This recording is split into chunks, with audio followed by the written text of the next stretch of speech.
everyone, welcome back to another snapshot video. It is snapshot 21W13A, and in this one we have got this photo, new friends.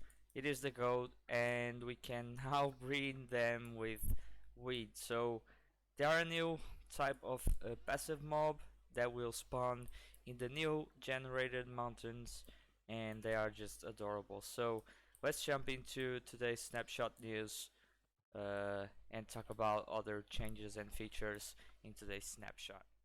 And so let's talk about the goats. The goats can be bred using wheat, and they are a new source of milk, as you can see here. They can also jump a lot of blocks high into the sky, so be careful about that. They also can hit you with them charged attack.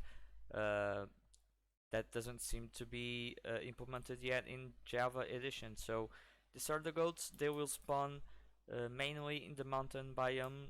Right now we don't have the newly generated mountains, but they will eventually spawn on the new mountain biomes that will be implemented in a later snapshot. And so some changes have been made to caves. Now dripstone clusters will now attempt to spawn on any cave that generates. It doesn't mean necessarily it needs to be on a dripstone biome cave. Now dripstone will generate on any type of cave, basically underground, and this is implemented to any type of caves: spaghetti caves, cheese caves, and the other caves. Another change that they made was that some caves were not high enough for the player to go through them. For example, like this one, that used to be 1 block high, and the player could not walk on the cave. And now they made it so the caves are a little higher in order for the player to pass through it. More changes have been made to cave generation, so mega caves like this one will now try to spawn more often than in the previous snapshot, so expect this type of caves to be more common in lower parts of the underground. And some changes to these stone pillars right here, so they will no longer try to spawn to generate one thin block pillars. So this one is 2 blocks, this one is a lot more thicker than this one, so expect less thinner pillars than in the previous snapshot. Another change to caves is that axolotls and glow squids will now try to spawn on underground water sources. So as you can see, we have got one axolotl here that is trying to escape the water source, and we have 2 glow squids here, and it seems like the axolotl killed the glow squid, or I think it just died in the magma blocks there. So now axolotls and glow squid will try to spawn on the underground water source, and there it is. We have got some bugs going on, visual bugs. So yeah. One last change to the underground that I want to mention is that deep slate blobs will now try to generate in Y level 0 to Y level 16. So as you can see here, we are on Y level 8. So this is a blob of deep slate, and right down here we have got another one. So I think they added this to make the transition between stone and deep slate a little better. So expect some deep slate blobs between Y level 0 and Y level 16.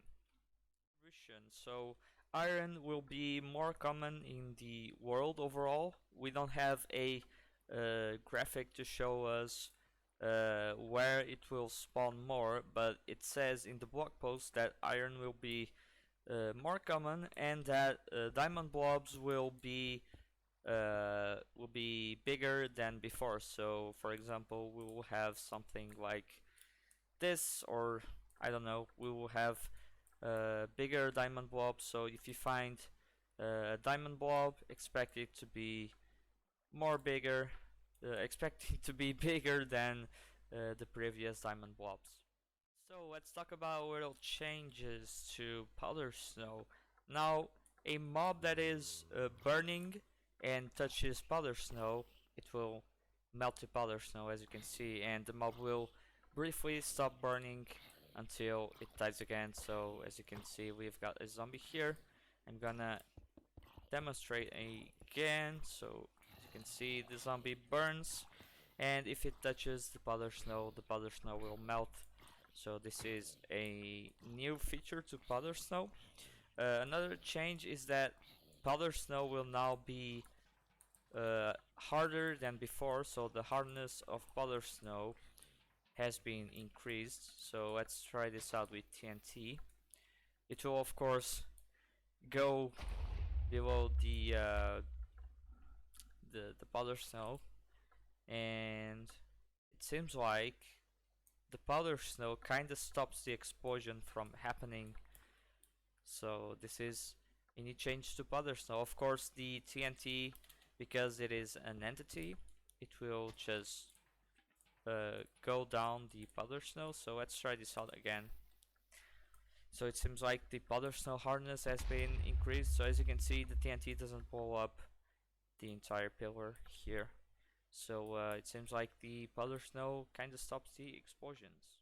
Another cool change to powder snow is that a horse with weather horse armor will protect the horse from freezing. Right now I'm freezing and the horse is freezing as well. But if you apply a weather horse armor to a horse and you go through a powder snow, it will no longer freeze because it's of course protected by the weather armor, and it seems like the horse likes to be in powder snow.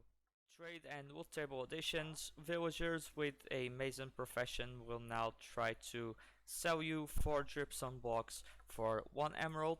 Wandering traders will try to sell 2 pointed dripstone for 1 emerald, 2 rooted dirt for 1 emerald, and 2 moss blocks for 1 emerald as well.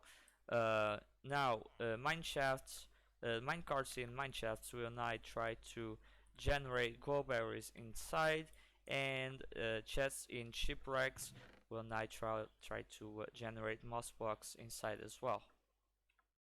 Technical changes to this Minecraft snapshot. A new source block of light has been added, and it can only be obtained using the slash command in the creative mode. So as you can see, basically it works pretty much like the barrier. When you hold it, it will show the block that the block is there, but when you are not holding it, it doesn't show anything. So if you hold it, it shows where the block is, and it shows a little particle, and as you can see, it emits a 15 light. It emits a light of value 15. So as you can see, it's pretty much like a torch. So this can be used for the creation of maps, and if you want, you can use this as well in buildings to give some light. You can also get this light block in different light levels. So if you want a light level of let's say 7, you can use the slash give command to give you a light source of 7. You can also right click on the light block, so it will cycle between all the light levels that there is. Hello creeper. So as you can see, it's cycling between all the light levels. I think this is the maximum. Yeah, and there it is. We have got a 0 light level block. So as you can see, if you right click on it, it will cycle between all the light levels that there is, and you can change that using this feature, right clicking on the light block. And so this snapshot video comes to an end. I really hope you enjoyed today's snapshot. Don't forget to like and subscribe, and as always, the link for this snapshot blog post will be down below in the description, so don't forget to check it out. We have got some bug fixes as always. Every snapshot has some bug fixes, a lot of bug fixes, so don't forget to go check that so you don't forget anything about the snapshot. So yeah, stay tuned for the next one. It's probably in next week, so we have got a week that we didn't have a snapshot, so make sure to check the channel again in the next week, next Wednesday.